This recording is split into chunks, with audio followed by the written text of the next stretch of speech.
The upcoming Gallagher Premiership season is finally upon us, and we hope you're as excited as we are. With many big name departures over the summer, the question remains, can Northampton Saints defend their crown? Joining us today to preview the season as a whole, as well as discuss concussion in rugby, is former England, Northampton and Newcastle centre Luther Burrell. We are T-minus 3 days from the Gallagher Premiership kicking off. Feels like it's been a while. Last time we spoke of it, it was, back in start of June. I think we had a weary-eyed, croaky-voiced Tom Pearson join us 3 days after a post-Premiership win bender. So that was an interesting record. Today we've got another a former Saint who also played for the Newcastle Falcons. Those two clubs will be in the thick of the discussion today. So we're super excited to welcome former England centre Luther Burrell. How are you, Luther? I'm very good. It's great to be here. Thanks for getting me on the show, guys. Thank you so much for joining us. We've obviously got a lot of Premiership stuff to get into, but first of all, you're a busy man. I'm sure you've taken on another two projects since the sort of public sphere last heard about you, but what are you up to at the moment? What's taking up most of your time? Yes, I've been relatively busy since obviously stepping away from the game, which in itself has been, a turbulent period. Let's not shy away from that. I think, I've been very outspoken on the mental health that surrounds players during the sport while they're playing, and then the issues faced post career. So for me, it's been about trying to create a fine balance. I've still not mastered that by no stretch. I'm doing a lot of stuff within that consultancy space. So I've got Healthy Office, which is great, basically just what it says on the tin, and another business called Review Merling, which is really quite great for businesses, which is this review process, client feedback, etc., which basically improves this online reputation, which is fantastic. So there's a pitch. I've just sold you that. So get onto Review Merling. The Yorkshire is still there in me, mate, No, very, very sold, very sold. And what we usually do, to be fair, I don't know if this is possible, we do a rugby paper discount code. So if that's something we can arrange, I'll message you after the pod, and then I'll put it in the bio. So do check that out. Talk to us a little bit then about the sort of transition post-retirement. Obviously, it sounds like you've worked quite hard to give your life purpose, but you know what I mean by that. You don't necessarily have that natural calling of, okay, well, got to get up and get to the gym and do my physio, etc.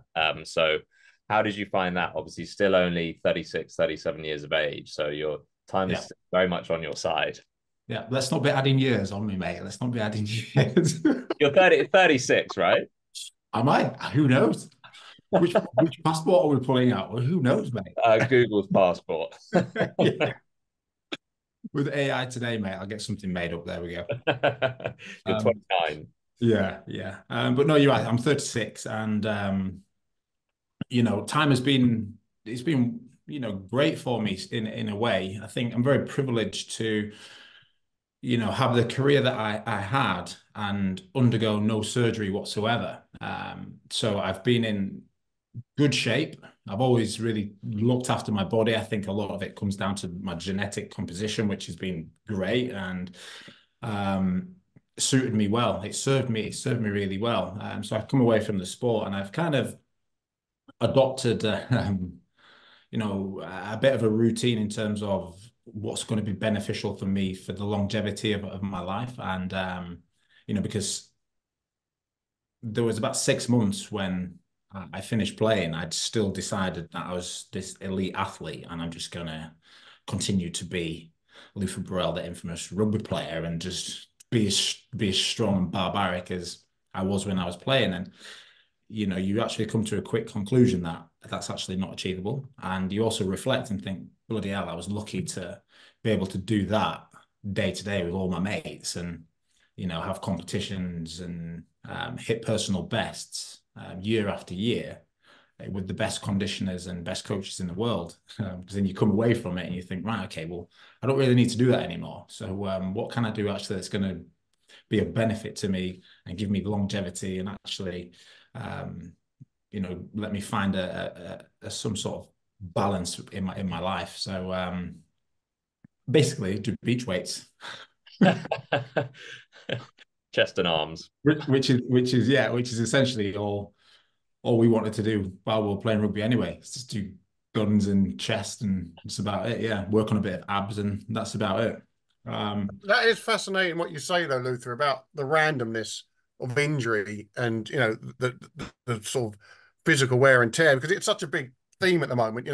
Concussions, mental health, or sort of brain damage, and mm, yet you can have all the science and all the numbers, but there's still that random element. You didn't shy away from physical contact for 15 years at least that I remember, and mm, yet you've walked away without a surgery mm. and you're looking in great shape. Other people with exactly the same playing experience, playing minutes, same level, are sort of limping around, knee surgeries, shoulder surgeries, a couple of concussions. It's kind of the random nature of the sport, isn't it? It absolutely is. Yeah, I think when you spend a lot of time with these elite athletes, as I did, you actually appreciate how fortunate or unfortunate you can be. You look at Courtney Law's good friend of mine. At times he was taped together, and you're like, how is he blooming carrying on with this? And he had several surgeries, but again, he was an absolute machine on the field, wasn't he? But he wasn't getting injured by breaking someone's back in a tackle the way that Courtney was like a missile into these tackles. It was just an inconspicuous kind of, being in a breakdown. He's probably got twisted or just got trapped or been placed in an awkward position. And that's actually what's caused certain injuries. And I think with myself, it's I just feel like I'm very fortunate to have played the way that I played on the front line. My job was essentially a battering ram and to be the defensive pillar for a number of years. And I find it very lucky and very fortunate that I've actually come away from like you say 15, 16-year career without having to undergo surgery. I think a lot of it, yeah, is luck of the draw. I think a lot of it comes down to the genetic makeup. It definitely does come down to your genetic makeup, how quick you can heal, etc. And having them discussions with your physios, whether or not you actually need to undergo surgery or whether actually we can manage this without. So yeah, very, very lucky. But as you say, um, the sport's not getting any easier. It's not getting any softer. It's becoming faster, more physical, more awareness around these concussions at the moment. And, I think the lads are in the best place for their recovery process and for their schedules post-career as well. I think it's just how the game's evolving in that space. Yeah. Well, you were a strong enough individual. If you had a niggle and there was a big match on Saturday, would you sit down with your physio and say, look, I'm not right. I shouldn't be playing in this match? Or would you sort of, okay, it's a big match, it's a cup quarter final or something, I'm good to go? I mean, did you take care of yourself in that respect as well as looking after all your training and sort of gym routine? No way, mate. I was never, the only time I really pulled myself out of a fixture or selection was when I had concussion. So we played Saracens, and me and Brad Barrett had this, you know, competition and battle with each other for seasons. And because we're in and out of England system together, I know he wanted to batter me and I wanted to batter him. And, then afterwards you shake each other's hand and have a bit of crack. But we'd go after each other, Northampton Saints versus Saracens, and we'd make it apparent that we were going after each other. So I was actually at 13 channel in this particular moment. It's a really, considering I got such a bad concussion from it, it's a really fond memory of me because actually the incident itself really scared me. But I was out in a 13 channel, Brad Barrett doing one of his runs, hits short ball off, I think, off the 9. And I come in across two of my teammates. So it might have been George PC and Stevie Myler at 10. So I flew from third one out to tackle him, to hit him and belt him as hard as I can. And I did. I got him. I think I hurt him anyway, but I came off second best in that particular instant because I got it wrong. And, I'd got the concussion, and then I was out for it was about two months I was out with that because there was a lot going on. And then I failed my HIA to come back and I failed again.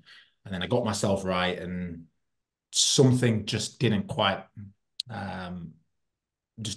feel right. And we were playing Harlequins and I thought, I'm going to be a detriment to my team here if I go into a tackle and I'm going in at 70% or 80%. So actually I went to the coach and said, you know what, I can't do this. Because I'm not firing at 100%. I'm not confident. Kind of going into the tackles, a little bit half-assed, so to speak, and it just wasn't very good. So that was one particular incident where I decided, you know what, for the greater good of the team, I'm going to remove myself. But it's a very hard decision to make. Yeah. But that is how the system's meant to work, isn't it? Ideally, you've got enough rapport with your physio and your team manager, coach. Was that Jim Mallender in those days or whatever? You can just say, look, I'm not right to play on Saturday. You've got to have the individual strength to say that to them and to be believed by your coach and by your physio.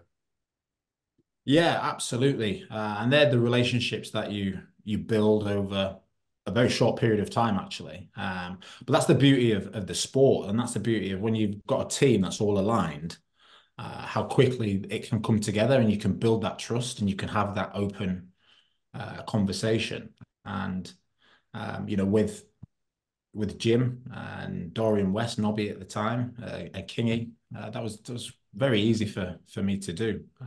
And also it helped that I was surrounded by a team full of leaders, and within that leadership group there was a lot of accountability and self management. So yeah, that was one incident. And when else would I pull myself? Luther, just before you go on, how long did it actually take you before you did feel right, before you actually managed to get over whatever the issues were, either physical or confidence wise or whatever? How long did it actually take you?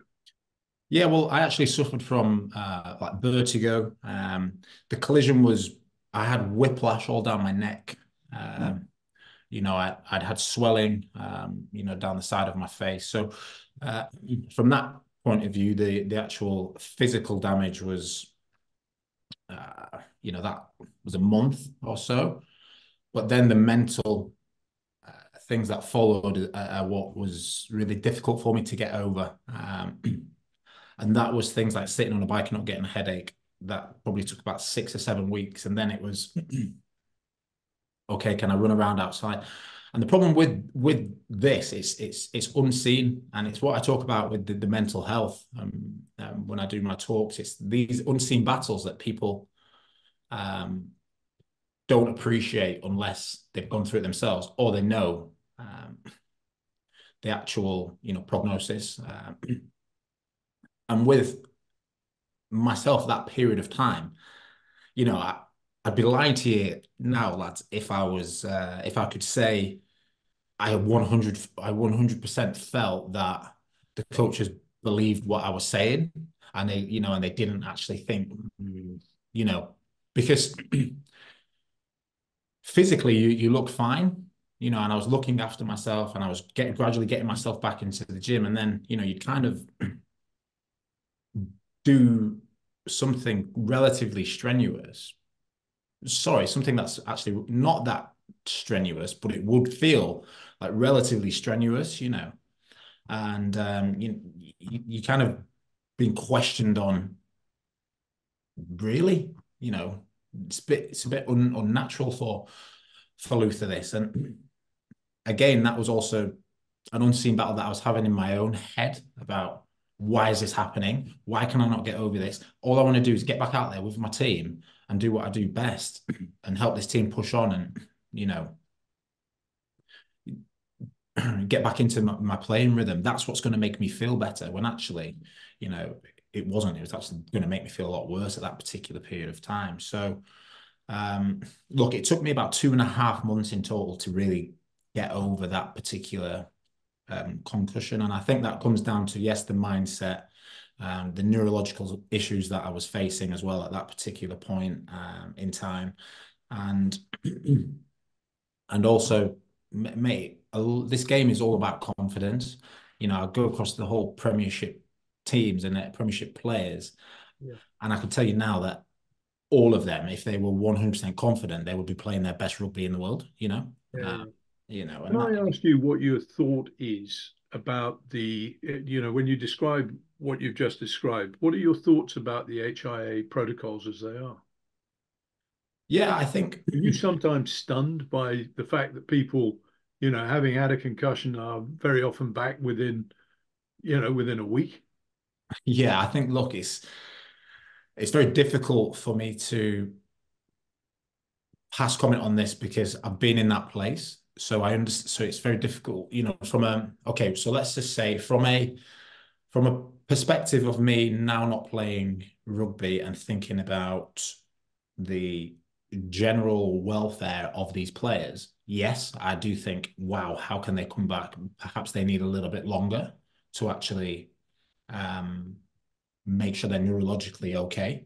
A boxer gets knocked out and there's a mandatory stand down period. I'm pretty sure I'm right in saying of 3 weeks. Yeah. Yeah. I think if not longer. I don't actually know the ins and outs. It'll be interesting to actually to find that information out. However, look, it's a double-edged sword, mate, really, because players are there to do a job, and ultimately you go through this system for years and years and years, and perhaps you don't have concussion until, you're 3 or 4 years into your career. You can go that long without having them, and then you have one, and then it's like, right, okay, how do I adapt to this? Well, actually, I feel okay, so I'm gonna crack on, and I'm gonna put myself up for selection the following week. From a well-being standpoint, is that scientifically going to be beneficial? Well, the science and the data would probably suggest not. However, from a physical standpoint and a mental welfare standpoint, players ultimately all they want to do is play rugby, and all they want to do is represent their club and represent their country. So, that's why I'm saying it's almost like a double-edged sword here, because if there were strict policies in place and it was 2 weeks mandatory then, or 3 weeks mandatory, then that is it. That's by the by. But I was still part of that generation coming through where if you concussed, you just get up and try and carry on playing. So it's actually evolved significantly over time, and I think just for the general safety and neurological safety of the players, perhaps there could be some conversations for reevaluating that 1 week mandatory mandatory week off. But ultimately, I'm also the believer of this. I'm not going to go down this rabbit hole with you, gents, because I'll be here all day. But this whole tackle height and discussion that we've been having and changing the tackle laws and the techniques and everything else around that, I'm for it. But I'm for it more so at grassroots level, and obviously players being re-educated and retrained from an early age of tackle techniques and rules and systems, not professional athletes that have been playing the game for 10 years having to try and completely rechange their physiologically their philosophy of tackling, to implement these new laws. That was slightly frustrating. Yes, I do understand that there is safety and everything else, but there is also, because for me at times it was like if we're going to reference boxing, it's like almost telling a boxer to take some power out of his punch, essentially. If we're going to reference boxing like that, because none of these players throughout my 15-year career would tackle me purposely above shoulder height. There's a lot of debate around this topic, I understand. However, to be honest, I think in the past sort of 6 to 12 months it's got a lot better in terms of if you're taught to target the ball, yeah, which I think is what happens quite a lot. If you're tackling your chest, your aim is to dislodge the ball as much as anything else. The chances of a rising shoulder to the head are, given the forces involved in the impact, are they're I don't know what sort of percentage chance there is, but let's put it this way: we see enough of it, and therefore it happens a hell of a lot that Yeah. shoulder Yeah. rises and hits people in the head. Yeah. I sort of think that that sort of tackle was bought in principally because it was tolerated in rugby league, Yeah. and it was a means of regaining possession. But Yeah.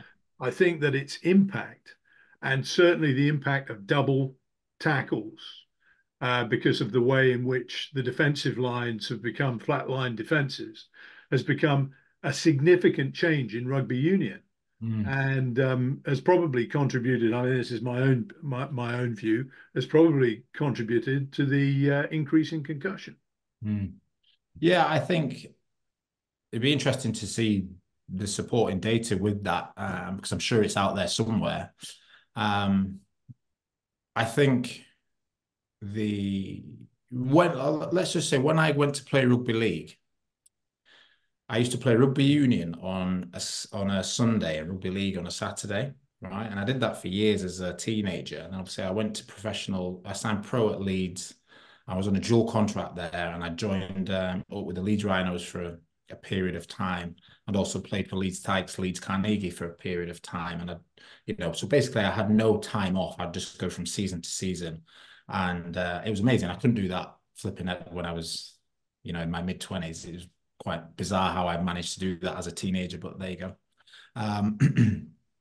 Whenever I would go to rugby league, I would take my technique from rugby union, and they would almost, give me a rollicking and saying, we don't tackle like that here, because I was always getting underneath the ball, doing sort of, these dump tackles and chopping people, and then sort of getting on top and wrestling that way. And they would always almost coach that out of you.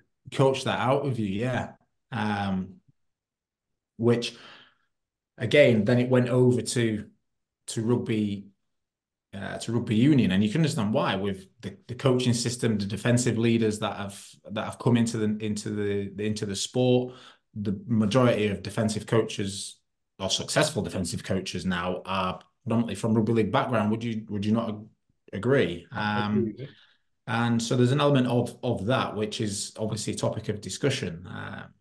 But throughout what I'm really trying to suggest here is, or what point I'm trying to make is, whenever I was playing rugby union from the age of 10, I was always taught to tackle from waist down. And my mum, my dad, my coaches always used to say, Luther, they can't run without their legs. And I'm sure that is what the majority of children heard when they were coming through the ranks. And so that became policy, and that was rugby union. And obviously over a period of time, it's kind of slipped away from that. And that's where we're seeing these sort of, these tackles and, these double tackles that you discuss, which again, this is a whole different discussion in itself, isn't it? However, my overriding point here is that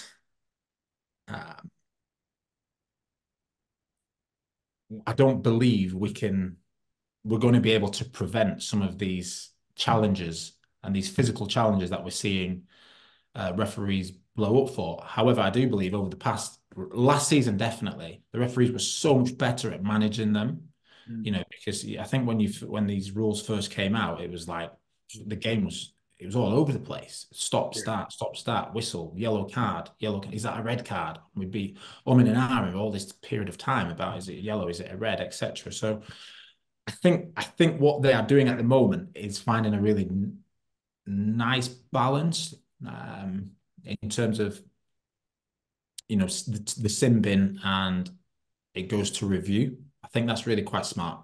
A lot of people probably disagree with me, so I mean, just to use the boxing analogy again, something which I've never quite understood. Any boxer will tell you it's the body shots that wear you down, that make you you lose your legs in the end and tee you up for the knockout blow. So transfer that to rugby, it's totally acceptable to take the waist shots, the mid-torso shots, the body shots. They are the shots that wear you down. They are totally legal. They make your spine vibrate and deaccelerate almost as much as your head. Yeah. That is completely okay. We're absolutely obsessed with the occasional 99% accidental shoulder, elbow, high shot to the head, because it looks so much worse and is always, honed in on by the cameras. Oh, and that's got to go for HIA. There are just as many shots going on, entirely legal, entirely unremarked, that are damaging that ball carrier. I agree. And let's just look at last year's final with Benabano. His final's just been destroyed by a complete accident, And so this is where I think, it just needs to, because he wouldn't have done that on purpose. He didn't do it. And by the letter of the law that everyone's, references to now, then yes, okay, that is a yellow, and then it goes to review, and it turned out that was him. But it's the first sort of 5-10 minutes of a game. First Premiership final Bath have been in years, a decade? And just one freak accident, and within the first sort of 5-10 minutes, that final is almost ruined. It happened to turn out to be actually a very good game. But, had it not been the way Bath were playing at that particular time, it'd been another team, then that would have been detrimental to that final. And look, what would be the answer for that? I don't really know, but I just think there needs to be a level of common sense. Yeah, let's just run with legalize common sense. That's what we common need sense. To do. Yeah, because the last thing you want is then getting prima donnas and acting involved, because it was starting to creep into the game. I saw it, players staying down for a period of time, and that is what we need to stay away from. And actually, as I go back to it, I do believe the referees actually evolved and grew within that space last season, and definitely at international level. So yeah. I'm going to say, Bren, I'm going to say that I'm beginning to wonder, with your explanation of where rugby's going, whether we're turning, you're envisaging a non-contact sport. I mean, well, that's what the extremists will argue for. But you can't. Rugby is rugby, and you damage yourself just as much taking a torso shot. In fact, you can knock yourself out or get concussion scoring a try. Anything that involves you 1 minute doing 20 miles an hour and the next second doing 0 miles an hour, that will concuss you. I challenge you to produce an element where a player winded, shaken up badly, etc., but where somebody has been concussed from a body shot. I'm talking about torso and legs. Well, Tim Rodber got carted off on his debut for England in Murrayfield, spinal concussion. Didn't play again for 6 weeks. No head contact at all. No head contact whatsoever. No head contact whatsoever. I've got my doubts. I'm sorry. Yeah, but also that's an absolute rarity. Come on, I mean, even if it did, but in the boxing, the blows that do the damage are the body shots. It softens you up, and it just needs blows that bring the top. Ask any boxer. The blows that bring the arms down, because they're trying to protect their ribs and kidneys and so on and so forth, open you up to the headshots that eventually put you out. I got to agree. I've got to agree. I think what we're learning quickly here is Brendan and Nick are not boxing experts. Yeah. I have actually interviewed boxers on this, and they would tell you all the time the shots that win the matches are the body shots. Only because they set you up, unless it's a solar plexus punch, which bloody well, collapses somebody in a heap. It is not the body punches that knock people. It might not be the knockout blow, but it just softens you up. You're taking a lot of... Look, and incidentally, Ollie, I have written boxing, so, I think what we can arrive at here is there is a middle ground where there are instances of trauma to the head, but via the almost whiplash of a body shot, be that boxing or shoulder. But head trauma itself is more often than not from direct contact to the head. Guys, I'm going to segue this into the sort of Premiership preview, just because I know we're coming up to the halfway point of the podcast, and I don't want us to start punching each other in the head verbally. This is Although great. according to Brendan, that may not hurt. No, this is classic misquoting. I never said that for 1 minute. What I said is I'm it a really gentleman. hurt. You know. A shot to the body. A shot to the body hurts as much as the head sometimes. Brendan's going into a boxing ring. He's holding his arms here and nothing else. You can do whatever you like above the neck. Anyway, Gallagher Premiership this season. Obviously, like I say, we welcome Tom Pearson on to discuss Saints' first title in 10 years. Luther, as a former Saint, and you were obviously front and centre, quite literally, when you guys last won it. What's it like to see them back on top? Yeah, TP, what a legend, by the way. Great guy. I mean, come on, it was fantastic. It was almost written in the stars, was this, because it'd been the 10-year anniversary that we had at the club, and then the lads go on to the semi-finals, get through to the final, and you're thinking, flipping heck, why not? Why not? And it's just been an amazing evolution over this 10-year period, because I think about the following sort of 2-3 years. We went 2015 semi-final, got knocked out by Saracens. 2016, I think we struggled again. I think we finished maybe fourth or fifth, but we won maybe the Prem Cup or something along the lines, if I just vaguely remember. So we kind of tapered off. But that Northampton team that won 2014 final had been together for such a period of time. And they'd gone over to Munster and played in the Heineken Cup finals. They'd had big game experience, but they just hadn't managed to get that silverware. And so, obviously, 2013, we got to the final. We go down to 14, and it was an uphill climb against Leicester. 2014, we're back there against Saracens. We don't make the same mistake twice. We go on and we win. 10 years down the line, obviously, so a few years post that, then we've gone through this cycle. The team's gone through this cycle. Coaches have left, players have retired, players have left.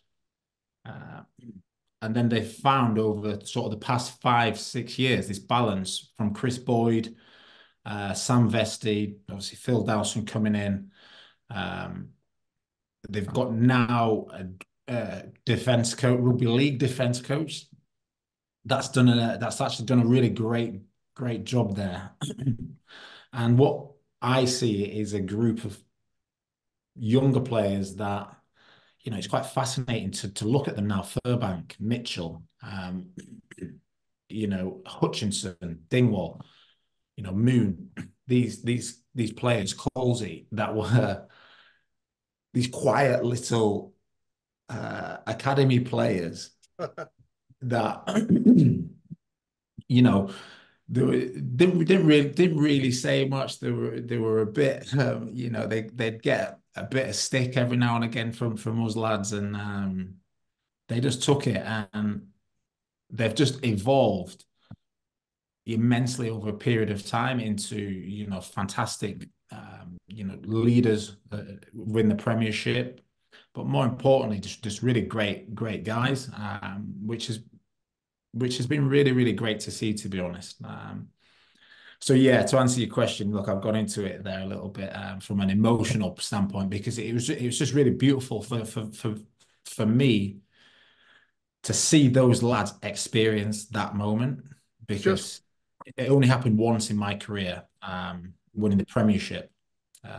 Obviously, and I knew what it felt like to lose in the final the year before. So for them to have that experience and be part of the club system for so long it's just, yeah, it's really beautiful.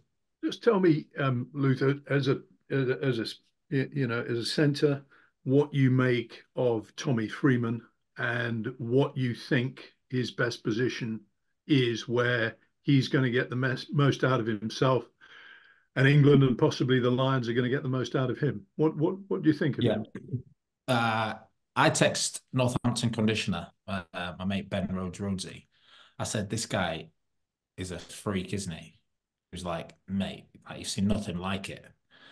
And I realized how freakish he was when I went down to Northampton and watched them live. For me, he is the full all court outside centre. That is my. If I was in charge of Northampton Saints, I'd be going, right, where can this guy have most impact for club? And then I'd be thinking, from his standpoint, where can I have most impact for country as well? Because you're thinking, you look across the league, and I'm thinking, there is no outside centres that are like him. You know, that agile, can read the game well, can defend well, have the skill set, have the kicking game. He has that all court game and that all court ability to be one of the best, if not the best, outside centres in world rugby, in my opinion, just by his his whole makeup, and also the coaching staff that he has around him. I think he would just absolutely smash it there, given enough time. And we've actually seen a brief spell of him in that 13 position, and it's the hardest defensive position, probably the hardest position on the field. Let's be frank. And he took to it like a duck to water. So, yeah, personally, I'd be thinking, let's try and evolve him into that out and out 13. Play him with perhaps the likes of Dingwall or Hutchinson, these other ball players that can give him that space on the outside. And the Saints have got so many, haven't they, of these all-court players, Luther? You got, George Furbank, who we sung his praises for a couple of years, probably ahead of the game a bit, can play anywhere. This young lad, George Hendy, he could be fullback, he could be wing, he could be centre. He's another Tommy Freeman. He's got the gas. He's got something a bit special about him. He can play anywhere. Hutchinson can probably play fly half if need be. A very, very skillful player.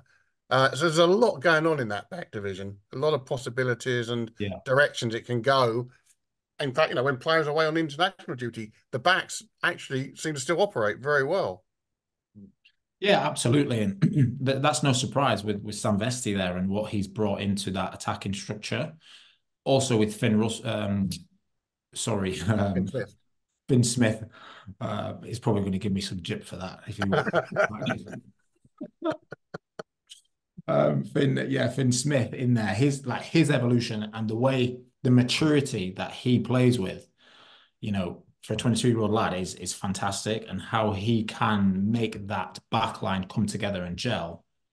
And like you said, with Furbank playing at 15, you got Hutchinson as well that can slide in. Dingwall, Hendy has to be on the wing for sure with all of what he showed us last season. His impact was just phenomenal, and also I think now he's just becoming, a fan favorite, a club favorite. I managed to interview him down at Northampton, and again, just really funny guy. Yeah, really, really bright, and a big future at the club. But I think him, Slight Home. I mean, the list goes on, doesn't it? We could be sat here talking about this backline, and they'll put out two world-class. You could put out two world-class backlines from that Saints Saints they system. seem to have tapped into a real gold seam there, don't they? In terms of the backs. But what about the the pack came through last season and certainly did enough, but there was one component that was outstanding in it, and that was Courtney Laws. And he's now at Brive. What are your thoughts about losing a player of that caliber, basically, and a one club man up until that point, Northampton all the way through? Yeah, that's going to leave a big hole, no doubt. A player of his quality, he left the international scene, and he's left a hole there as well. And then he's left his club, which is also going to be, big hole to fill. Not only him, you've got Lewis Ludlam that's also left. We've got the Waller brothers, two players that have history and a lot of nuance with the club. So there's some holes within that system because all these players that I'm talking about are all leaders that were there for a number of years and that will have had that would have played a pivotal role in the team's success last year. So can them holes be filled? I do think so, yes. Will they be with the same caliber of player? You're not going to get another Courtney Lawes for some period of time. What you get from Courtney is when you see these highlights of him belting people and his sort of highlight reel is all about his tackling situation. But actually, you look at the impact he has around the field on opposition line breaks. He's always in the vicinity of being first or second player back. He does a lot of that unseen work that a lot of people miss in the game. It's the stuff that when I was playing, we used to describe as that didn't actually require no talent. Get off the floor and chase back, or get off the floor and chase a kick. And Courtney Lawes was really, really good at that kind of unseen work, as well as smashing people, getting over the ball, turnovers, line-outs, That's the thing that always gets me, Luther, is, how does a bloke of 6'7" manage to contort himself and get into positions to win the amount of turnover ball he did? Yeah. Crucial stuff. Yeah, I mean, it's probably why he had some of the injuries that he had, putting his body in unorthodox positions, really. But yeah, I mean, look, he will be missed within that Saints team.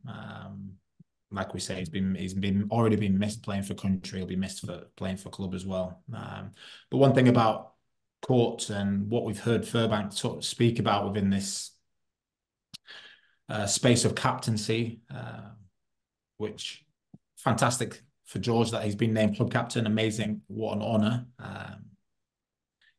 George will always be able to pick up the phone and bell Courtney or drop him a message and just say, bounce some ideas off him and have that, that open, transparent dialogue and, have that senior leader to get a second opinion from, I guess. And he showed last season. I mean, he did 12 matches as stand-in captain, 12 wins. It seemed to raise his game. He absolutely loves the responsibility of being the guy in charge, I think, George Furbank. I mean, he undoubtedly played his best rugby last year. Would you As not captain? agree? Yeah. Plus added responsibility and, like amazing. And you think about people that, that one quote where people want the view, but they don't want to do the climb. I think that kind of works with George because he has consistently put that work in and put that work in and put that work in and put that work in. Is the ultimate, professional. And one thing he has done now is lead by example. And all of that work that he's previously put in, he's just put on his shoulders because he's prepared. He's prepared and he's put himself in a position to be able to lead the team and lead them well. So credit to him. And it's going to be exciting to see how he goes. I think he's going to be one of these captains that will lead by example. Again, he will have other leaders around him in likes of Dingwall, etc. And it'll be good for him to delegate to some degree. I don't think he's going to be one of these, like a Dylan Hartley, banging his chest and getting the guys motivated, which is what I experienced. I think he's going to be a lot more cool, calm, calculated, going back to more, methodology than pure, anger and words of wisdom. We should, by the way, quickly give a big up to, not big up, but Eddie Jones, sometimes maligned. He was well on the case with Furbank. He had him in the squad 6, 7, 8 years ago, didn't he? And a lot of players and a lot of critics couldn't understand what he was doing there. What position was he trying him out at? He did see a talent, Eddie Jones. right there, and it's now we're getting the full blossoming of that talent. Yeah, I'll tell you what, Bren, if you select 300 players for the England, There is a bit of that. Well, yeah, I mean, one thing you're not going to get from me is a big up Eddie Jones. Not happening. Funnily enough, you're not the first guest we've had to say that. You don't normally get one from me, but he did No. always not bang on, but he was always insistent that George Furbank was a player. Yeah, okay, twice a day. who do we think? I mean, are Northampton likely to retain this title, or who's going to knock them off the perch if anybody?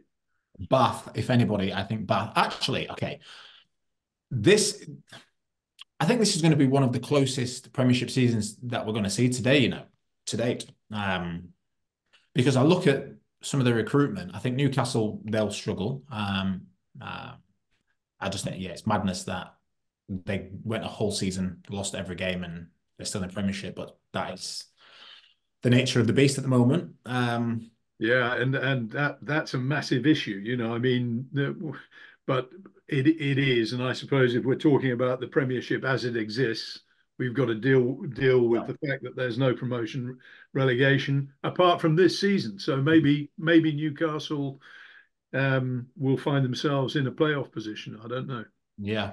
I mean, I'll come back to that, but yeah. I think when we talk about the Premiership, I'm looking at the team's recruitment. You look at Gloucester; they showed signs of some real good rugby last year. They had a lot of noise around Reece Zammit, etc. Johnny May leaving it. But you look, they've signed in Gareth Anscombe, great player. He'll do amazing for them. They've also brought in Christian Wade, that now has French rugby in his DNA, NFL in his DNA. Also chasing after Chris Aston's record of top try scorer. That is going to be exciting, I think. So I look at that and I look at what the team are building at Gloucester. I think, they're going to be challenging. Harlequins, I mean, who's I read? They've signed this Argentinian great player. Yeah. They got Lee Halfpenny as well, who might have a golden summer. Yeah, and Lee Halfpenny, I'm thinking, well, they've just signed a whole wealth of experience there. So, you couple that with Danny Kerr, Marcus Smith, Don Brandt, and these players, you're thinking, they're looking tasty. And then you go further up to, Saracens, they're always going to be there. So they just are. Exeter, not, no one's really talking about them, but you're looking at them and thinking, yeah, they're also looking very strong. And then Northampton, Saints, Bath, Sale. I can't really call it. I just think it's going to be super, super competitive this year. And I think Saints naturally will be there or thereabouts, but are they going to retain that trophy? That is one of the hardest things to do. If it was all about backlines, Luther, I think that you'd probably put your money on them for sure. But definitely. They've lost a bit up front, perhaps, and that they're going to have to fill those gaps. But I mean, one of the things that I don't like about what I've seen from in the Premiership squads is that we've just had a world champion under-20 side, and there's been quite a lot of controversy over just how few players come through the under-20s and eventually get to play at test level. And when you look at it and you think, that we've got a weakness in the front row at the moment, that's England at senior level, and we had an all-conquering under-20 side that made a mess of the scrums of everybody else. And as far as I can see, very few, if any of them, are actually listed in the first sort of tranche playing squads. And that's a concern, because if these guys are just treading water, playing occasional games, getting on the bench occasionally, that's not what you want for players that have achieved a lot. You need to try to, I would have thought, to sustain their growth. And the way you do that is by making sure judiciously that they get the game time that they need. Yeah, I couldn't agree more. I think that under-20s team was phenomenal, by the way. Like, unbelievable. I'm looking at that forward pack and like it's just monsters. You know, like freakishly big and technically good. Look, I can't talk to you about scrimmaging and the techniques that go into it, but flipping it, like you said, they demolished, everybody. So I was speaking to Conor O'Shea at a dinner a few weeks back, and he actually had this conversation with me regarding the under-20s, and so look, the people in the right places are aware of this, so it wouldn't be surprising for us to see some of those players really stepping up this coming season. Honestly, I do think that's probably going to happen because the likes of Conor O'Shea, before the under-20s tournament even kicked off, was already having this discussion with me. He was saying, we're going to have the future is bright for English rugby. They said, like, honestly, watch these guys. This is one of the best set of youngsters that, we've had on show for some time. And then obviously they went and performed unbelievably well. And it's like, right, okay. But again, it comes down to, well, where are they going to get their game time? Are their teams going to actually, start drip feeding them into their match day squads to give them their game time? Are they going to feature in these England A games? There's potential. I think they should do that, definitely. I think there's potential talk of these England under-23s coming back into fruition, which could also be very good. But you've got to be looking at these under-20s team now and going, right, that given they are still playing and playing to a good standard, we need to be looking at building an England A team around these guys, and then some of the fringe national team players. Thinking, we're going to start this World Cup cycle, and these are the lads that's going to go out there and win that World Cup for us. Yeah, that would really be my mindset around that particular group, because between now and the next World Cup, there is plenty of time to get these players up to speed and get that this so-called experience that these players are going to require to go out and perform in a World Cup. I mean, there are two sides to this, aren't there? Because we obviously speak about the potential of the under-20 side. There are also gaps. I mean, we've spoken about Courtney Laws and the Wallers leaving Saints, for example, but Billy Vunipola, Mako Vunipola, Manu Tuolangi, Owen Farrell, Carl Sinclair. I mean, Luther, those are all players who, when you started your England career, would just start. I mean, Billy made his debut the same day you did, I think, if I remember rightly. He set you up for your try against France. That's opportunity, right? They leave empty shirts, and you've got to think, okay, well, those names, they've sort of been the core performers of the Gallagher Premiership for the last 10 years. And now that it all in the space of one summer almost, it's gone. I don't think we've seen such a seismic series of England departures in one summer. And you said written in the stars with Saints, it's almost sort of quite poetic that as the old guard comes out, you have this under-20 side that's just gone and won, the summer that they left. And now you'd be missing an opportunity if you're not breeding them now.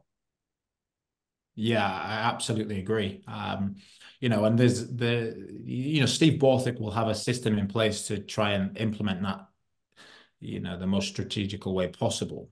Because what you're not going to do is go, right, let's start pumping these guys out against New Zealand, South Africa, Australia, in the autumn. But you may go, right, okay, I'll be looking at that Japan game and thinking, what could we possibly do around here, around with some of these players that actually are going to play well for their club from September up until, end of October. What players am I going to bring in to actually give them some experience around some of these these national fixtures? So I'll tell you, when I first started playing for England, Stuart Lancaster, I think probably because me and Stuart had history from earlier on in my career, he knew what would be beneficial to me, and it was. He brought me so I went on tour to Argentina, having being told that you're not going to come on tour and get capped. You're just going to come, you're going to experience it, you're going to be around the team, you're going to learn plays, you're going to train, you're going to understand exactly the intricacies of what it makes, or what it takes to be, an international player. And then you're going to go back to your club and you're going to perform well, aren't you? I'm like, well, yeah, okay, I'll do my best. But that exposure to the team, actually then meeting some of your teammates, was, it's unequivocal how beneficial that was for me, and now I'd be thinking, if I was Steve Borthwick, I'm thinking, right, what's the future going to look like for this national team, and how can I now get them integrated the best way possible? And it's in similar sort of ways. Get them into training, get these players into training, get them around the lads, get them in the system, and start exposing them to these high performance and understanding what it takes to, because it's undeniable that going from under 20s to national team is a step up. It is. And if you're playing at under 20s, you've probably not got that much Premiership appearance or Premiership exposure and experience under your belt. So, there's going to be a strategic way to get around that and do it in the most efficient way possible. But I believe what was super beneficial to me and other players was that exposure.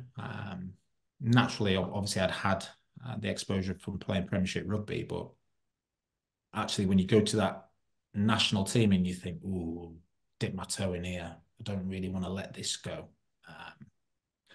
and I go back to my club and I'm like, "Yeah, I need to perform here because I want to have another taste of that. I want to represent my country. I want to put that rose on my chest and wear that white jersey. I want to be like those guys that are out there playing against. They were playing against Argentina, and then there was another game I went to where they were playing against New Zealand."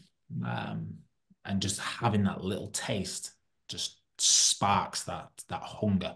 A very interesting one this season will be one of your star boys at Saints, Pollock, the young flanker, under 20 flanker. Now, he is a brilliant prospect. And again, we've been on to him for a couple of years, singing his praises. But he's a very particular player. He's gas at 7 and a tough boy. But he's not big. He doesn't sort of fit the identikit of the Premiership back rower. Saints are strong, strong in the back row. He's not automatically going to get first team starts.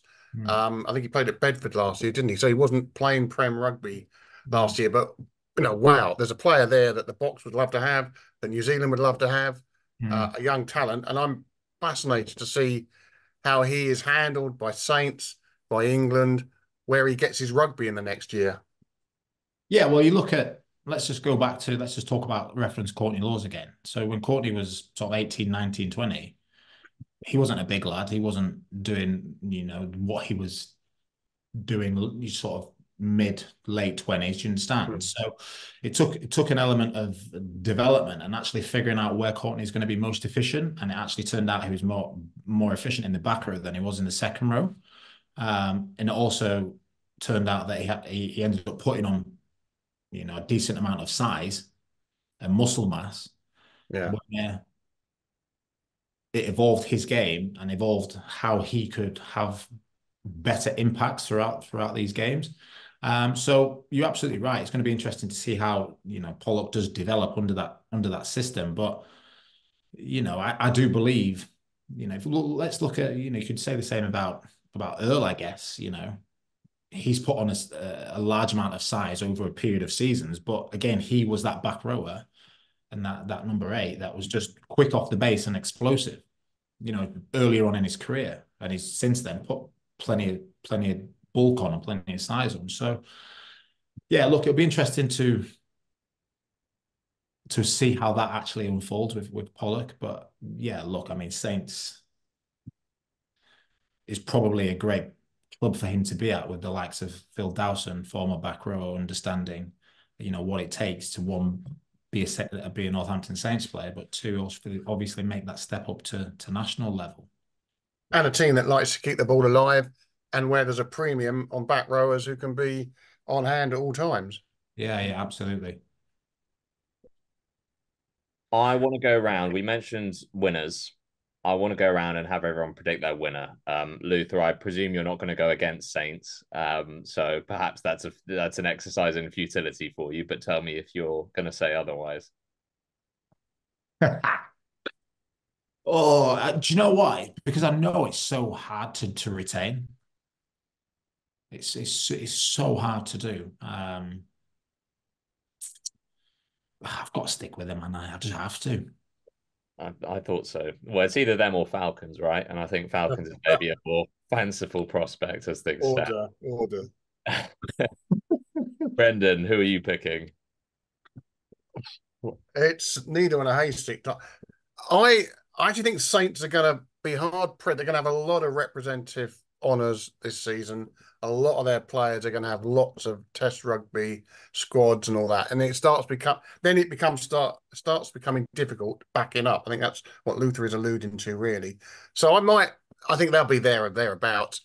I'm going to go for a real dark horse. I think Checker at Tigers, who are going to have limited Test responsibilities.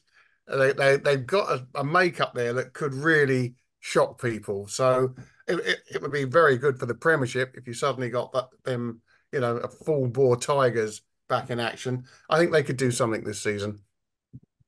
Boo. Interesting take. That goes down well at Saints. We just pissed Luther off just before the end of the podcast. Wash your mouth out. I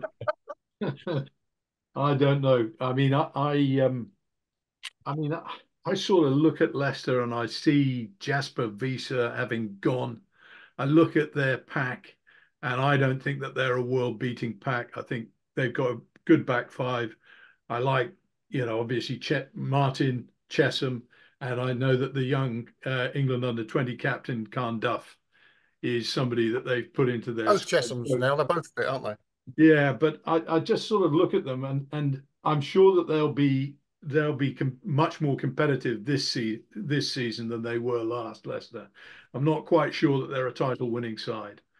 As it stands, Saints, I do think, because of their quality, they do have a chance. I noticed that they've signed, Davidson, I think, was very unlucky not to go as tight head on the England tour. I like Langdon at hooker very much. I think that they've got.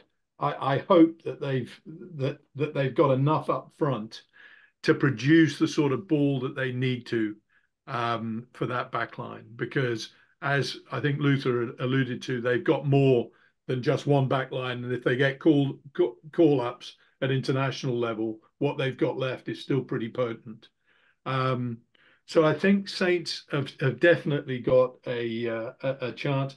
Bath are the team who, on the form of last season and the fact that they didn't get over the line last season, are going to be hugely motivated to do so. I'm not actually sure that they're a title-winning side, but I do think that it'll probably come down to, one of either Northampton, Bath, or Saracens. I don't know what to make of Saracens at this juncture. So I'm going to go for Northampton to hold on to it. I'm also going to go for Got there in the end. Yeah. I was going to, in a much more concise manner, I'm going to go for Northampton as well. Cherry there. Well, if you wanted a one-word answer, bloody well ask for one. There's no such thing as a closed question on this podcast, unfortunately. One other thing I wanted to ask everyone was a one to watch, and I am putting you guys on the spot, and for that reason, I'll start with my one to watch. Just someone who is a little bit of a young gun, or maybe a new signing or something like that, who's going to light up the Premiership this season. Mine is both, in that he's a young bloke, but he's also a new signing. He's a lateral from Newcastle to Bath, Guy Pepper, who I think could be a real. You must be reading my piece for next week. Well, he's a great player. He's a great player. I think he's going to fit in really well in that Bath back row. Just as long as he gets game time, he's obviously got Hill, Underhill, and Barbary to contend with. But certainly when they're on international duty, or when he's on international duty, to be fair, we might see him. Yeah, I think that's a great shout.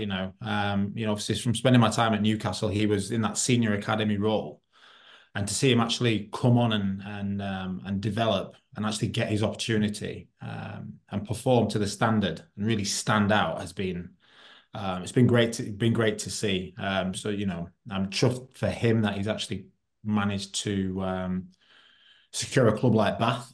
And that's great for his development. As you say, the back row there, he can only get better from being around and competing with those players. So it's fantastic. But for me, I'm going to go with my guy, Christian Wade. He's back. He's chasing the record. He is. It's great to see him back. I think, he just brings this element of X factor and excitement to the game. And I just think, look, I want to wish him well as well. I think it's going to be fantastic for him and the league to have a great character, back on our screen. So I'm going to go for Wade. He wants to watch. He's going after the record. Best of luck, man. He was a brilliant guest with us, wasn't he? A couple of years ago, Christian. Yeah. My God, he was interesting. I mean, believe it or not, he wasn't particularly positive about England coaching either. Yeah, I'm going to go for a slightly offbeat one. I think, by the way, I think Carl Duff at Leicester is going to have a major season. He's one of the under-20s who will be getting big minutes most weeks. I think he's going to have a great season. But my slight one, a slight oddball, although Danny Care is now 106 and all that, and he's going to have a good season, they are going to have to manage him. And I rated this Will Porter for a long time. He was bloody good at Wasps. He's bloody good every time he comes on for Quins. He's going to have more and more responsibility this season. You're not going to get full 80 minutes out of Danny Care every match. I mean, he's got BT commentating responsibilities as well as playing now. Yeah, so I think he's going to be a celeb now, Danny Care. He's going down a celeb. So I think he's going to have a big season, Will Porter, and we're going to see what a really good player he is. I think that's a really good one. Nick, in 2 words, George Hendy. Who is your one to watch? George Hendy.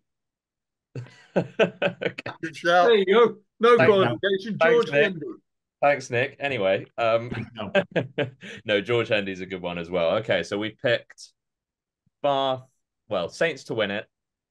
And then we've got a Bath player, a Tiger, I can't remember who everyone said now, a Quinn, and one other as ones to watch. So the Cherry and Whites, the Gloucester, the Gloucester, of course.